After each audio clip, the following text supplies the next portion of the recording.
इस चैप्टर के शुरुआत में हम देखते हैं बोसबॉर्न पैलेस, जहां वेलिटा कहती है, मुझे आप पर पूरा विश्वास था और मैंने आपसे ये भी कहा था हमें दोबारा मीटिंग ना करना पड़े। तो फिर आखिर क्या हो गया जो आप यहाँ आए हैं मार्कस मोरमांड। इसे सुनकर मार्कस गुस्सा हो जाते हैं और वे कहते हैं, आप क्या कहना चाहती हैं माय लेडी? आपने जैसा इंस्ट्रक्शन दिया था मैंने बिल्कुल वैसा ही काम किया था, लेकिन अब मेरा अथॉरिटी खतरे में आ गया है। आप इसकी जिम्मेदारी कैसे लेने की योजना बना रहे हैं? वेलिटा कहती है, रिस्पॉन्सिबिलिटी? आप किस जिम्मेदारी के बारे में बात कर रहे हैं? क्या वे आप नहीं थे जिसने मुझे काउंट ऑक्सीडिया को इस मिलिट्री काउंसलिंग में सपोर्ट करने के लिए कहे थे? मार्कस कहते हैं, नहीं, वे मैं नहीं था, ये तो मेरे फादर का ऑर्डर था। अब आप पीछे हटने की कोशिश कर रहे हैं। जिसे सुनकर वेलिटा कहती है, ये तो बहुत ही स्ट्रेंज है। क्या तुम ये कहना चाह रहे हो मैंने तुम्हें धोखा दिया? मार्कस ये सुनकर और भी गुस्सा हो जाते हैं और वे कहते हैं, क्या अभी आप मुझे चिढ़ाने की कोशिश कर रहे हैं? जिसे सुनकर वेलिटा कहती है, ये तो तुम्हारा खुद का चॉइस था। और वे कहती है, बोसबॉर्न कभी भी किसी को कोई सजेशन नहीं देता है, खास कर जब दो फैमिली एक दूसरे के साथ अग्रीमेंट में हो तब। और वे कहती है, मार्कस मोरमांड तो बहुत ही प्रेस्टिजियस फैमिली से आते हैं और उनका परिवार इस एम्पायर के सबसे पुराने नोबल में से एक है, इसलिए वे कमांडर इन चीफ पदवी को इतने आसानी से प्राप्त कर लिए थे। आगे वे मार्कस की ओर देखते हुए कहती है, आपने जो जो सपोर्ट मुझसे मांगा था वे सब सपोर्ट बोसबॉर्न की तरफ से भेजा गया था, पर अभी आप मुझे ब्लेम कर रहे हैं। इतना कहते ही वे उठती है और वे कहती है, इन्वेस्टिगेशन के दौरान उनके हर सवाल का सही सही जवाब दे देना, इससे तुम्हारे कमांडर इन चीफ पोस्टिंग को भी कोई हानि नहीं पहुंचेगा। जाते जाते मार्कस को वे कहती है, और हाँ, एक बात को अच्छी तरीके से अपने दिमाग में बैठा लो, वहाँ जाकर कुछ भी अननेसेसरी बातें मत बताने लगना। मुझे उम्मीद है तुम मेरे इशारों को समझ गए होगे। इतना कहते ही वे वहाँ से चली जाती है। मार्कस ये सब होते हुए देखकर शांत रहता है और वे अचानक बोलता है, ब्रिलटोक्सन फैमिली के नाम सुनते ही वेलिटा रुक जाती है। तभी मार्कस कहते हैं, ब्रिलटोक्सन एक काफी रिमार्केबल हैं। वे लोग मेरे जैसे मूर्ख नहीं हैं और लेडी ब्रिलटोक्सन को अच्छी तरीके से मालूम है कब किसके साथ रहना है। जिसे सुनकर वेलिटा कहती है, आखिर तुम कहना क्या चाहते हो? मार्कस वेलिटा की ओर जा रहे थे और वे कहते हैं, मैं तो लंबे वक्त तक यही सोचते हुए आ रहा था, ब्रिलटोक्सन फैमिली काफी लकी हैं, जिसके कारण उन्हें इस राज्य में उन्हें इतना नाम और ऊंचे पद भी मिले हैं। लेकिन लेडी शीरा से मिलने के बाद मुझे ये पता चल गया है, मेरी सोच बिल्कुल गलत थी। लेडी शीरा को ये पोस्टिंग किसी विरासत में तो नहीं मिली है। मुझे समझ में नहीं आ रहा मैं आपको किस तरह शुक्रिया करूं। आपने तो मेरी देखने की नजरिया ही बदल दिया है।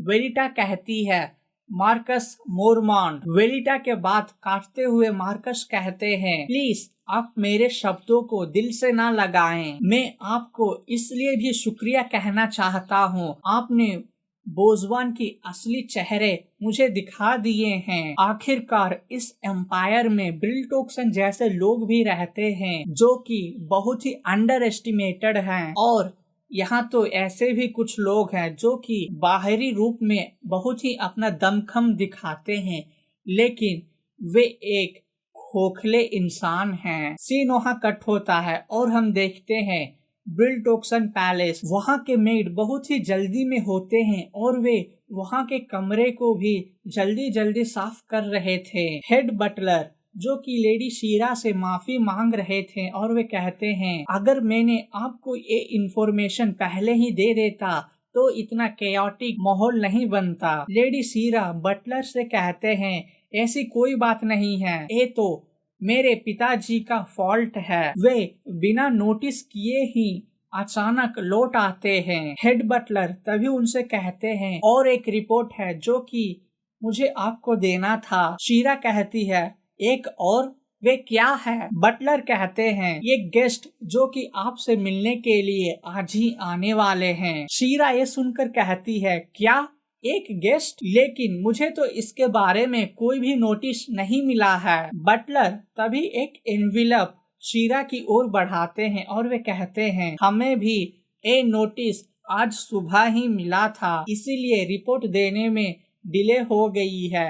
माय लेडी, प्लीज आप इस लेटर को चेक कर लें। शीरा वो लेटर को अपने हाथ में लेती है। उसे लेते ही वे पूरी तरीके से ब्लैंक हो जाती है और वे कहती है, मार्कस लीहेटोन व्लाडिया। सीन वहाँ कट होता है और हम देखते हैं मार्कस व्लाडिया को, जो कि अपने कैरेज में होते हैं और वे सोच रहे थे, लेडी शीरा वो तो मेरे लिए पूरी तरीके से दीवानी होती थी। एक वक्त पे वो मुझे हमेशा तिरछी नजरों से देखते रहती थी, लेकिन अभी का सिचुएशन बिल्कुल ही उल्टा है। और तो वे अचानक गोस्ट ड्यूक कहलाने वाले एडन के साथ कोई कॉन्ट्रैक्ट भी कर चुकी है। और तो ऐसा भी रूमर फैला हुआ है उन दोनों के बीच में कुछ तो चल रहा है। ये सारी बातें तो बिल्कुल ही कॉम्प्लिकेट कर चुकी है इस सिचुएशन को। अगर मुझे बोसबर्न फैमिली को सिक्योर करना होगा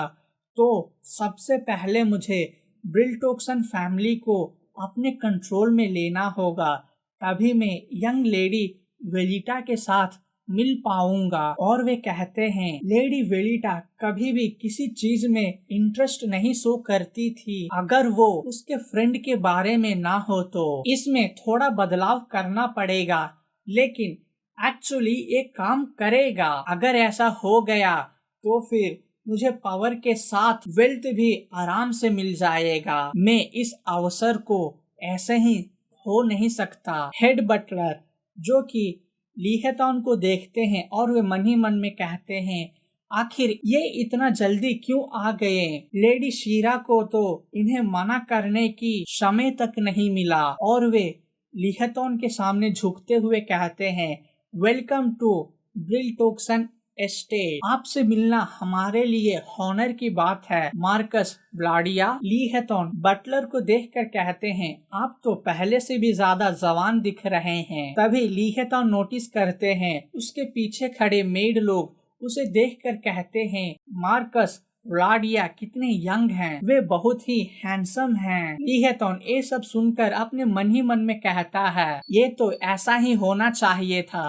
इस पूरे एम्पायर में केवल मैं ही एक हूँ जो कि एलिजिबल बैचलर है। मैं ही तो हूँ इन सारे नोबल्स का रोल मॉडल। इतने में बटलर कहते हैं, मार्कस व्लाडिया मुझे माफ कर दें, इस वक्त आप लेडी शीरा से नहीं मिल सकते हैं। लीहेटोन ये सुनकर कहता है, क्या उन्हें मेरे आने का मैसेज नहीं मिला? बटलर कहते हैं, उन्हें मिल गया है, लेकिन यंग लेडी अभी बहुत ही बिजी हैं। मास्टर और मैडम कल आने वाले हैं, जिसके कारण ये एस्टेट पूरी तरीके से अनसेटल्ड है फिलहाल के लिए, इसलिए वे आपसे फिलहाल नहीं मिल सकेंगे।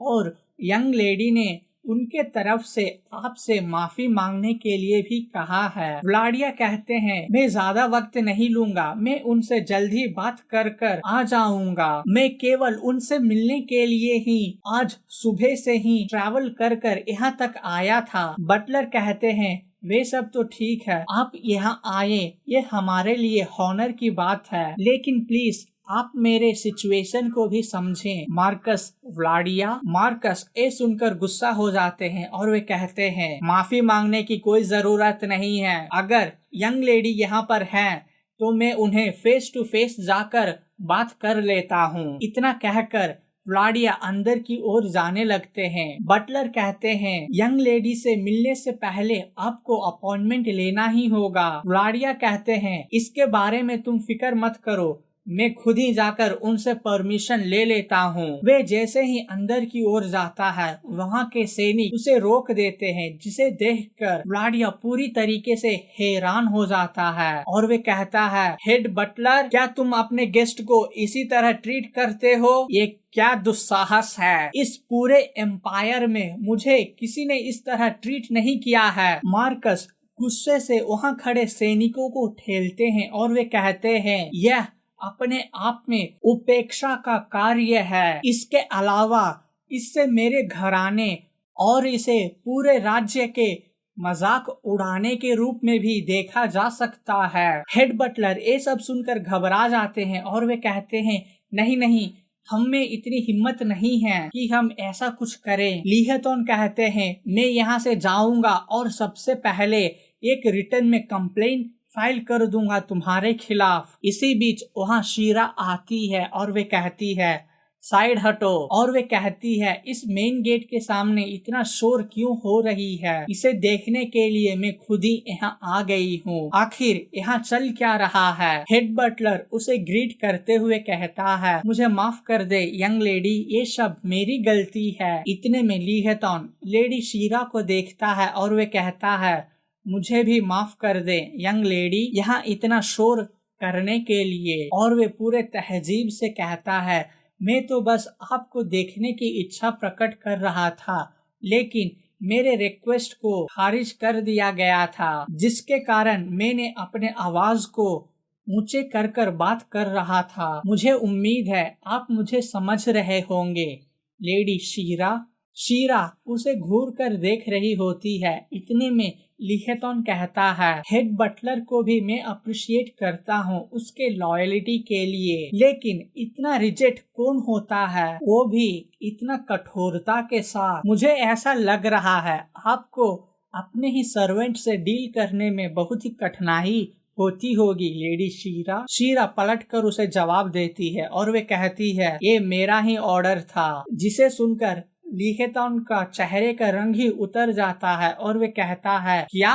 शीरा लीहथॉन को घूरते हुए कहती है, मैंने कहा ये मेरा ही ऑर्डर था। और इसी के साथ ये चैप्टर खत्म होता है। मिलते हैं अगले चैप्टर में जल्द ही।